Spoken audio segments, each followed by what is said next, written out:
Chilling tales for dark nights.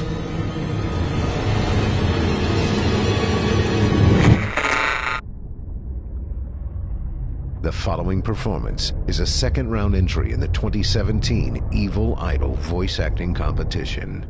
Voting is simple. Following the performance, simply click the thumbs up icon on this video if you'd like them to become a member of the team, or the thumbs down if you'd rather they not.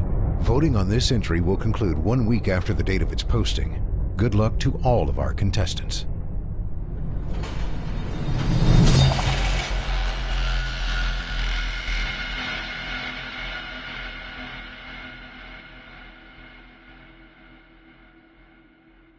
Son, we need to have a chat about internet safety. I slowly crumpled down onto the floor next to him. His laptop was open and he was playing Minecraft on a public server. His eyes were locked onto the action. Comments scrolled down the side of the screen in a chat box. Son, can you stop your game for a minute? He exited the world, closed the laptop, and looked up at me. Dad, is this going to be another cheesy, scary story? What? I faked hurt feelings for a second and then grinned at him. I thought you liked my cautionary tales. He grew up listening to my stories about children who encountered witches, ghosts, werewolves, and trolls. Like many generations of parents, I used scary stories to reinforce morals and teach lessons about safety. Single dads like me should use all the parenting tools at their disposal. He scrunched his face a little. They were fine when I was 6, but now that I'm getting older, they don't scare me anymore. They seem kind of silly. If you're going to tell a scary story about the internet, can you make it really, really scary? I squinted at him incredulously. He folded his arms. Dad, I'm 10. I can handle it. Okay. I'll try. I began. Once upon a time, there was a boy named Colby. His expression indicated that he wasn't impressed with the terror of the introduction. He sighed deeply and settled in for one of Dad's cheesy stories. I continued. Colby went online and joined several children's websites. After a while, he started talking to other kids in-game and on the message boards. He made friends with another 10-year-old boy named Helper23. They liked the same video games and shows. They laughed at each other's jokes. They explored new games together. After several months of friendship, Colby gave Helper23 6 diamonds in a game they were playing. This was a very generous gift. Colby's birthday was coming up, and Helper23 wanted to send him a cool present in real life. Colby figured it wouldn't hurt to give Helper23 his home address, as long as he promised not to tell any strangers or grown-ups. Helper23 swore he wouldn't tell anyone else, not even his own parents, and set about mailing the package. I paused the story and asked my son, "Do you think that was a good idea?" "No," he said, shaking his head vigorously. In spite of himself, he was getting into the story. Well, neither did Colby.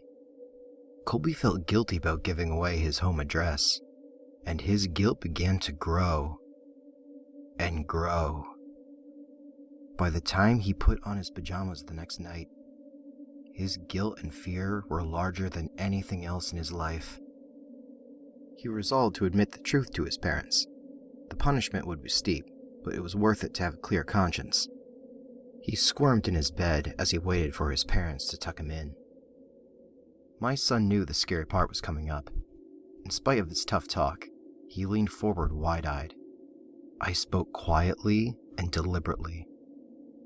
He heard all the noises of the house. The washing machine bounced in the laundry room. Branches scraped against the brick outside his room.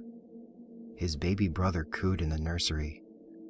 And there were some other noises he couldn't quite pinpoint. Finally, his dad's footsteps echoed down the hall. Hey, Dad," he called out nervously. "I have something to tell you." His dad stuck his head in the doorway at a weird angle. In the darkness, his mouth didn't seem to move, and his eyes were all wrong. Yes, son? The voice was way off too.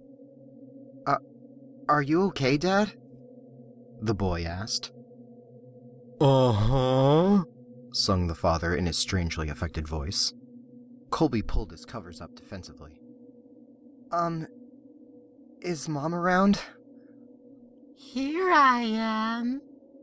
Mom's head popped into the doorway below Dad's. Her voice was an unnatural falsetto. Were you about to tell us that you gave your home address to Helper 23? You shouldn't have done that. We told you never to give out personal information on the internet. She continued. He wasn't really a kid. He just pretended to be one. Do you know what he did?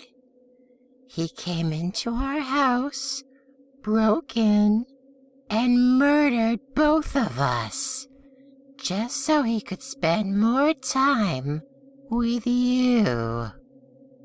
A fat man in a wet jacket emerged in the child's doorway holding two severed heads. Colby shrieked and gasped as the man dropped the heads on the ground, unsheathed his knife, and moved into the room to work on the boy. My son screamed too.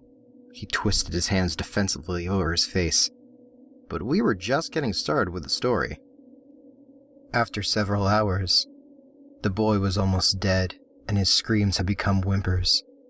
The killer noticed the wailing of a baby in the other room and removed his knife from Colby. This was a very special treat. He had never murdered a baby before and was excited about the prospect.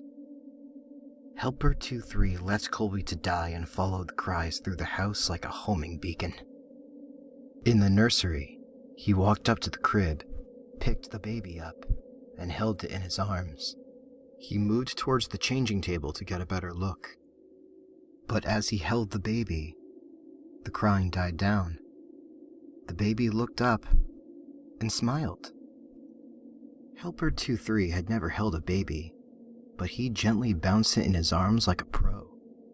He wiped his bloody hands on the blanket so he could stroke the baby's cheek. "Hey there, sweet little guy." The beautiful rage of sadism melted into something warmer and softer. He walked out of the nursery, took the baby home, named him William, and raised him as his own. After I finished the story, my son was visibly shaken. Between ragged staccato breaths, he stammered. "But, Dad, my name's William." I gave him a classic dad wink and tousled his hair. "Of course it is, son." William ran up the stairs to his bedroom in a fury of sobs. But deep down, I think he liked the story.